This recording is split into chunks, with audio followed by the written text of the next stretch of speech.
ناظرین، اسلامی تاریخ میں کچھ شخصیات ایسی گزری ہیں جنہوں نے اپنے عمل سے پوری دنیا کو ہلا کر رکھ دیا۔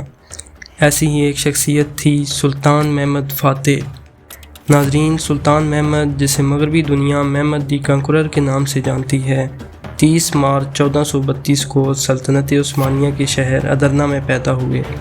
ان کے والد سلطان مراد اور والدہ ہما خاتون تھیں۔ سلطان محمد بچپن سے ہی نہایت ذہین، جفاکش اور تعلیم کے شوقین تھے۔ انہوں نے فقہ، ریاضی، فلسفہ اور جنگی حکمت عملی کی تعلیم حاصل کی، ساتھ ہی ساتھ کئی زبانوں میں مہارت حاصل کی، جیسے عربی، فارسی، لاطینی اور یونانی زبان۔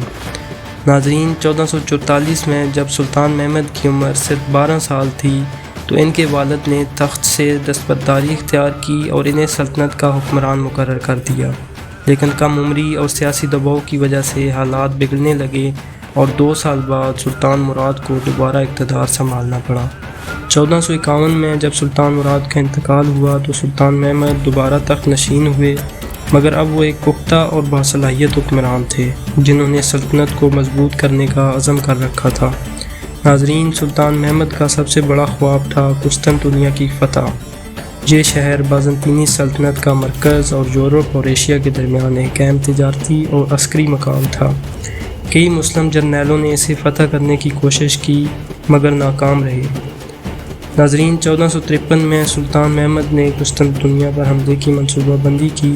انہوں نے جدید توپ خانہ تیار کروایا جن میں اربن کینن کے نام سے سب سے بڑی توپ بنائی گئی، جو کئی ٹن وزنی پتھر فصیلوں پر داغ سکتی تھی۔ ساتھ ہی ساتھ ایک بہت بڑا بحری بیڑا بھی تیار کیا گیا۔ آخرکار 7 اپریل 1453 کو محاصرہ شروع ہوا۔ بازنطینی شہنشاہ قسطنطین 11 نے شہر کی فصیلوں پر مضبوط دفاع کیا، لیکن سلطان محمد کی حکمت عملی اور مسلسل حملے آہستہ آہستہ کامیابی کی طرف بڑھنے لگے۔ سلطان محمد نے ایک حیرت انگیز چال چلی، عثمانی جہازوں کو خشکی پر کھینچ کر گولڈن ہارن میں داخل کیا، جہاں بازنطینی بحریہ محفوظ سمجھی جاتی تھی۔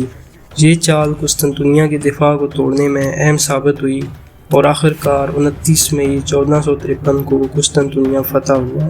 سلطان محمد شہر میں فاتحانہ انداز میں داخل ہوئے اور آیا صوفیہ کو مسجد میں تبدیل کر دیا گیا، جو آج بھی ترکیے کی شناخت کا ایک اہم حصہ ہے۔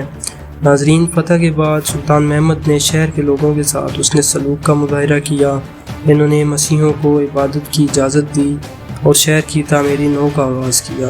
قسطنطنیہ کو سلطنت عثمانیہ کا دارالحکومت بنایا گیا اور اس کا نام استنبول رکھا گیا، جس کا مطلب ہے اسلام کا شہر۔ فتح قسطنطنیہ کے بعد سلطان محمد نے بلقان، ولاکیا، سربیا، بوسنیا اور اٹلی کے کئی علاقوں میں فتوحات حاصل کیں۔ انہوں نے قانون سازی، تعلیم، فن تعمیر اور انتظامی اصلاحات متعارف کروائیں۔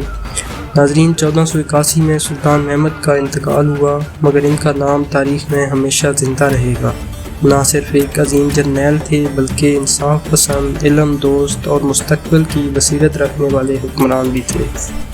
سلطان محمد کی زندگی ہمیں یہ سکھاتی ہے کہ اگر ایمان، علم اور حکمت عملی ساتھ ہو تو کوئی رکاوٹ ناقابل عبور نہیں۔ اگر آپ کو ہماری ویڈیو پسند آئی ہو تو لائک، کمنٹ اور سبسکرائب ضرور کریں تاکہ ہم آپ تک مزید دلچسپ تاریخی حقائق پہنچاتے رہیں۔